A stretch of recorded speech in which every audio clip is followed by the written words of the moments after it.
charge one more time. I mean, they were talking about cracking down on hate speech online. Like, that free speech is not hate speech. That Tim Walz guy was actually saying that. I think we need to push back on this. There's no guarantee to free speech on misinformation or hate speech, and especially around our democracy. By whose definition? Yours? A guy who thinks tampons should be in the boys' room? After it's born. Trying to distort the way a law is written to try and make a point, that's not it at all. What was I wrong about, Governor? Please tell me, what was I wrong about? That is not the way the law is written. Look, I've given but this... how? I've given this advice on a lot of things, that getting involved, getting engaged, that's been misread, and it was fact-checked at the last debate. From 2015 to 2023, which was the date Tim Walz repealed the law requiring life-saving care, 24 babies were born alive in Minnesota after an attempted abortion. If brain fog put on a suit and started signing legislation, it would look suspiciously like Tim Walz. Picture a governor treating state leadership like an unscripted improv show, except no one's laughing and no one asked for it. Enter Joe Rogan with the punchlines, Megyn Kelly with the facts, and Walz. Well, he's just trying to remember his lines. It's less governance, more glitch in the matrix. Curious how chaos wears a tie? Stick around, because Rogan's bringing heat, Kelly's dropping truth bombs, and Minnesota's in for the roast it never saw coming but probably needed. Part of this gang of ne'er-do-well criminals. And the whole movie, you know that there is a big boogeyman lurking named Kaiser Soze. And Kevin Spacey's character gets dragged into the police station early on, and they are really tough on him. They start questioning him. Chaz Palminteri does a great job of cross-examining him. And at the end of the movie, you find out that this guy doesn't have the limp he pretended to have, doesn't have like a bent hand that he pretended to have, that he's perfectly fine. He struts off into the sunset, and we learn he was the bad guy all along. And I have to tell you, Mark, that is how I'm feeling today about Tim Walz. This guy. Oh, Tim Walz, Minnesota's very own political IKEA project. All the parts are there, but somehow the chair still wobbles, costs too much, and collapses the moment you sit down. Every time he speaks, it's like watching someone assemble leadership with an Allen wrench and no instructions. Leave it to Joe Rogan and Megyn Kelly to carve into him like a Thanksgiving turkey, stuffed not with stuffing, but with second guesses, policy U-turns, and a pinch of how did we get here. I got into power. Like, if Kamala died and Tim Walz, Tampon Tim, president, you know how crazy this country would be? That weirdo who puts tampons in the boys' room. And what about our joy? Like, he's a complete pathological liar.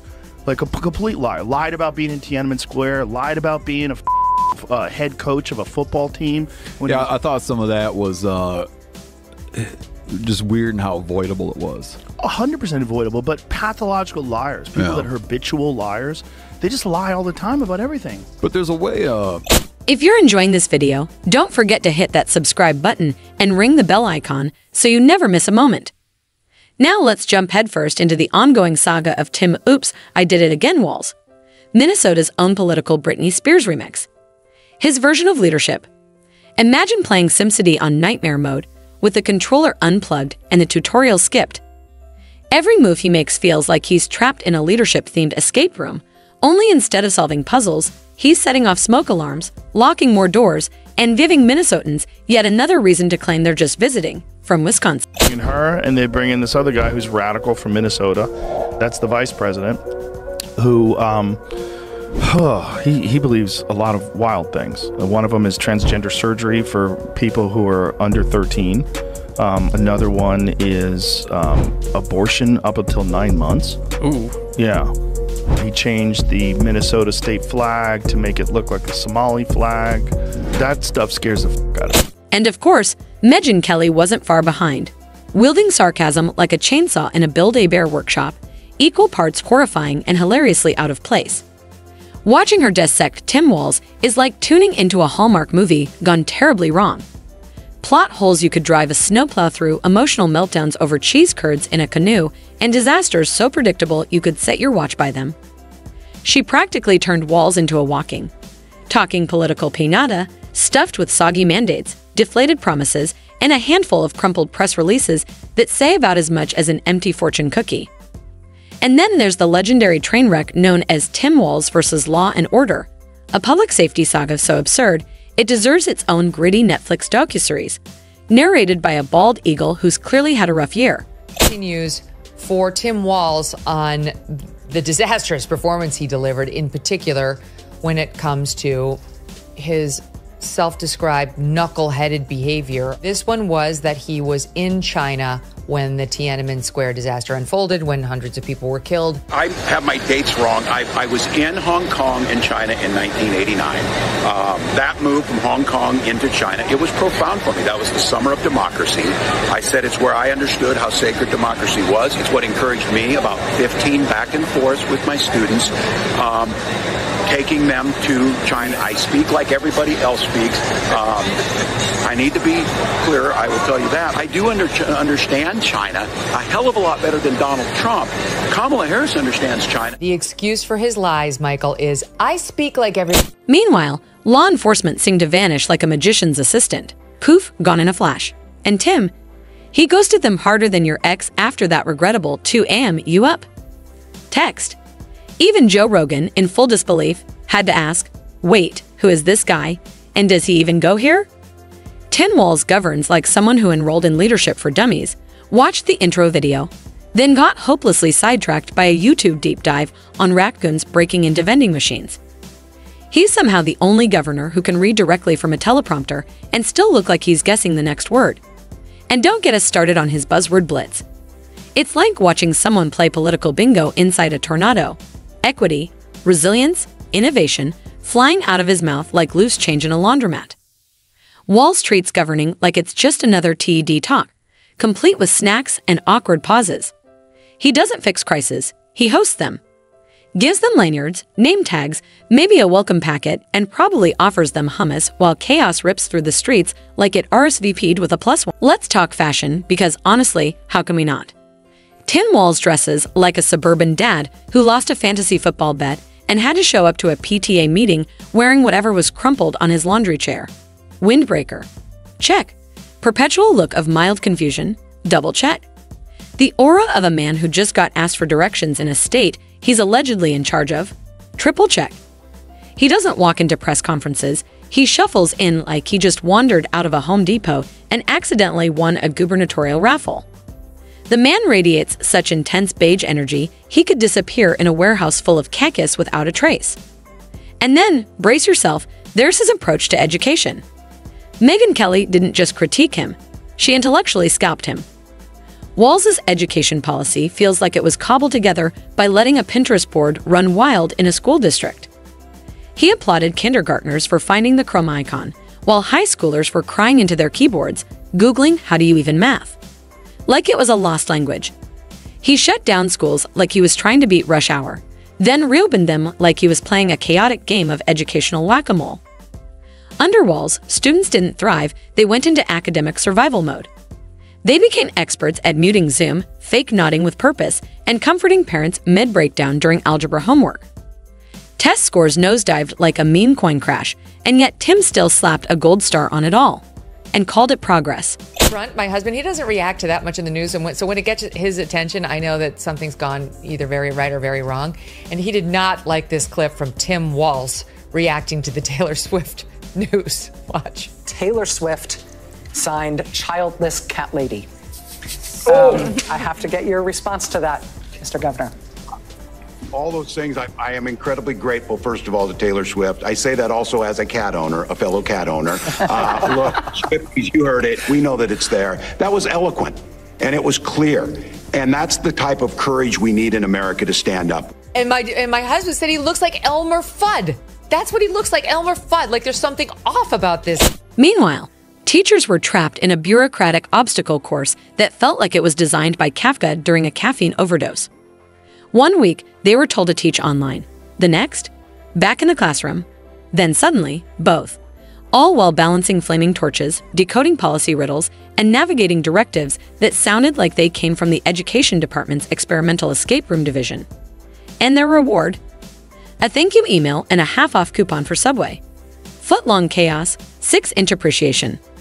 And speaking of education, remember when Tim Walz tried to keep both teachers' unions and frustrated parents happy?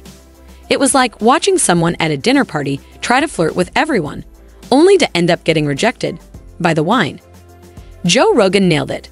Watching Walz manage schools was like watching someone attempt yoga while also chasing a raccoon out of their garage. Unfocused, unnecessary, and guaranteed to end with someone getting metaphorically, or literally, bitten. Then there's the economy, known to Walz as that thing I briefly think about between naps. His economic recovery strategy: picture a leaky dam being patched with duct tape while he hands out coupons to the nearest canoe rental shop. As small businesses collapsed faster than his approval ratings, Tim was out there celebrating another overfunded grant initiative, one that paid consultants handsomely to explain the mystery of why broke people didn't feel like working anymore. Spoiler alert, it wasn't because they were thriving. Minnesota, that's the vice president, who he believes a lot of wild things. One of them is transgender surgery for people who are under 13. Another one is abortion up until 9 months. Ooh. Yeah. Obviously, there's reasons why people medically would, like, if the woman's life is in danger, if the child has something wrong, it's not going to live. There's reasons why they choose to do things like that. But that's... Megyn Kelly looked like she was about to spontaneously combust when the topic turned to Tim Walz's energy policies. This is a man who declared war on reliable electricity like the power grid had insulted his family at Thanksgiving. In a state where winters already feel like nature's revenge, Tim seemed to think, what if we made it colder? But, for equity. While people bundled up under 5 layers praying for a flicker of heat, Walz was out there passionately pitching wind turbines like a door-to-door salesman in the middle of a blizzard. If irony could be harnessed for energy, Minnesota would be glowing like Chernobyl, minus the efficiency. And let's not forget his so-called transportation miracle. Tim Walz apparently decided what Minnesota truly needed wasn't better roads or functioning buses, but more trains. Not real, working trains. Just the idea of trains. Trains that cost billions, lead nowhere, and run entirely on good intentions and grant money. He greenlit rail projects so bloated and dysfunctional they'd make Elon Musk blink twice. But without the tech, the budget, or even the functioning steel. Meanwhile, potholes multiplied like gremlins in a rainstorm, roads crumbled like stale cookies, and cyclists were forced to navigate traffic with nothing but hope, helmet hair, and crossed fingers. Joe Rogan summed it up perfectly. Walz's infrastructure plan is like a 12-year-old describing a treehouse. Big vision, no blueprint, and dreams duct taped together. While Tim dreams of futuristic Montreals, Minnesotans just want a snowplow that shows up and a pothole patch that survives a Tuesday. Governor Walz moderate and a representation of middle America. That's not true. He's not moderate. Driver's licenses for illegals, check. Free tuition for illegals, check. Free health insurance, free that is, for illegals, check. Who pays for that again? Does Governor Walz just like draft an imaginary check from an imaginary pot of money? Oh wait, no, it's the taxpayers. He's all for teenagers undergoing life-altering gender surgeries. And by the way, he wants to take your child away from you if you won't okay them. He supports putting tampons in the boys' bathrooms for kids as young as the 4th. And now, let's not overlook the piece de resistance: Tim Walz's legendary communication skills. This is a man who could easily headline a TED talk titled, How to Speak for 40 Minutes Without Saying Anything. He talks like someone who swallowed a thesaurus, then forgot what half the words meant. Listening to a Walz speech feels like playing Mad Libs with a malfunctioning Etch-a-Sketch, random phrases, scattered buzzwords, and just enough confusion to make you question your Wi-Fi connection. He's somehow the only governor who can turn a basic update on recycling into what sounds like a poorly translated IKEA instruction manual. We believe in equitable community-driven sustainability anchored in forward-focused responsibility. Cool, Tim. So, are we getting new recycling bins, or did you just declare jazz hands a public safety strategy? Megyn Kelly absolutely roasted him for it, like a wood chipper operating in a quiet library. She said Walz sounds like he's trying to channel Gandhi and Bob Ross simultaneously while delivering bad news. Calm, smiley, and totally unclear. His version of leadership language is less about clarity and more about fogging the room with enough fluff that no one notices the exits are blocked. Why are you saying you deployed at war? The weapons you used in war? No, you were in war. Like, oh, you were a head coach? No, you weren't a head coach. You were the water boy. Yeah. The fuck are you talking I about? thought some of that was weird. Well, he's just a liar. But that's what a lot of these people are. They're just actors who are ugly. And they're like, well, I can't really make it in show business. And I want a lot of attention. I want to be a special person. So I'll do politics. I'm good at bullshitting. And most people, they're trusting. They're like, oh, he's saying the right things. If you say the right things, abracadabra. And then next thing you know, you're a fucking governor. Joe Rogan didn't hold back, dropping what might be the ultimate roast. Tim Walz is the human version of an expired granola bar. He might look passable on the outside, but consume too much and you're in for a stomachache and a deep sense of regret. At this point, Minnesotans are popping political antacids like their civic digestion depends on it.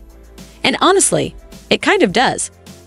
But wait, let's dig into Walz's relationship with accountability, or rather, his Olympic-level ability to avoid it. He treats responsibility like a surprise run-in with an ex at the grocery store, sees it, panics, and bolts down the frozen food aisle. Nothing ever seems to be his fault. It's always the last administration's legacy, deep systemic issues, or, of course, Mercury's treacherous spin through retrograde. He's got more excuses than a teenager who forgot their science project, crashed the family Wi-Fi, and accidentally fed the dog a Monster Energy drink.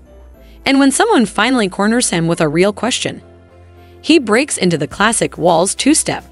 Flash a half-hearted smile, mumble, "We're working on it," and vanish into the fog of bureaucratic doublespeak, like Batman if Batman wore a windbreaker and disappeared into a PowerPoint slide. I'm Megyn Kelly. Welcome to the Megyn Kelly Show. Vice President Kamala Harris delivered her closing message last night at the Ellipse in Washington, D.C. A brief, scripted, of course it was. Whose words were these? Whose thoughts were these? Whose promises were these? Speech where she urged all Americans to, quote, stop pointing fingers and start locking arms. Oh, by the way, Trump is Hitler. It's like the same as Joe Biden after he was inaugurated. I will be a unifier. I am looking for unity. Trump is Hitler. And no sooner had she ended her... Megyn Kelly nailed it.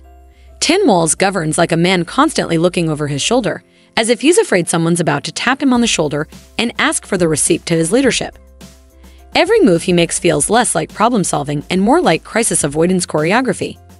His strategy? A blend of hashtags, half measures, and the Coldplay discography, played on repeat as emotional support after each press conference. And who could forget the great mask mandate fiasco? Walz handed out mask rules like Oprah handed out cars. You get a mandate. You get a mandate. Except no one actually knew what the rules were. It felt like a public-held version of Calvin Ball, where the guidelines changed every other Tuesday depending on the vibes, pollen count, or lunar phase. When people asked questions, he took the classic dodge and deflect route.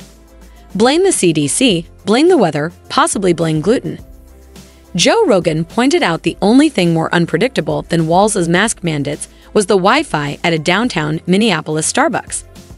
Kelly added that by the end, Minnesotans were just tying socks, scarves, and anything vaguely fabric-like around their faces and hoping it counted. Walz is out there talking again. These are bad guys, though. These are bad guys. Did you say you could fight any Trump supporter? Yeah, he says he kicked their ass. And I think I could kick most of their ass. I do think that. I think they're scared of him because he could fix a truck. I think I scare them a little bit, why they spend so much time on it. They're threatened by his masculinity. I know how to fix a truck. No, I'm serious, because I can fix a truck. They know I'm not bullshitting. Do you? I bet you don't. How do we push some of those guys back under a rock? You don't think it's racism and misogyny? I bet if I bring a broken truck to you and a bag of tools, you're... All of this has fused into a stunning mosaic of confusion, like someone tried to build policy using IKEA instructions translated from ancient Latin. Every major decision from Tim Walz feels like a game of dart throwing at a spinning wheel labeled "Hope for the Best," and somehow, every single time, that dart lands squarely on "Make everything worse," then announce a task force. But perhaps the crown jewel of irony is Walz's endless obsession with unity. He speaks about bringing people together with the wide-eyed optimism of a guy planning a family reunion where no one RSVP'd, because he forgot to invite half the family. His version of unity looks a lot like division in disguise. Alienate rural communities, snub dissenting voices, hove a wind turbine, and scream empathy into a Zoom call with the mic muted. Joe Rogan nailed it. Tim Walz wants to lead a come-by-a circle in the middle of a 5-alarm fire. And Megyn Kelly didn't even bother to sugarcoat it. She said he couldn't unify a box of crayons. And now, with Minnesota stuck in his coloring book of contradictions, the rest of us are just trying not to get scribbled over like collateral damage in a leadership finger paint project gone rogue. There to be sort of man of the people, you know, in his flannel and like a real regular working class guy, like a teacher you can relate to. And the latest effort was him this weekend, like working on his car. He's just like a guy who works on the car and kicks the engine around. Here is a bit of an ad. This is an ad showing him working on this car. Watch. Everything works on here, except one thing I'm still tinkering with, cruise control. So I'm going to show you how to fix that. At the same time, we talk about creating an opportunity economy. And so here we are, Minnesota, a state overflowing with lakes, culture, and an almost supernatural level of patience, being steered by a man who seems to think leadership is just an improv game where no one's allowed to yell scene. Every press conference feels like an unscripted episode of Whose Policy Is It Anyway?, where the rules are made up and the consequences are very real. Joe Rogan lit him up like he was roasting marshmallows over the smoldering dumpster fire that is Walz's policy record. Meanwhile, Megyn Kelly served sarcasm like hors d'oeuvres at the Last Supper of political sanity. And Tim Walz just stood there, blinking slowly, nodding vaguely, like a man quietly wondering if maybe next time he should lead by shaking a magic 8-ball and hoping for outlook good.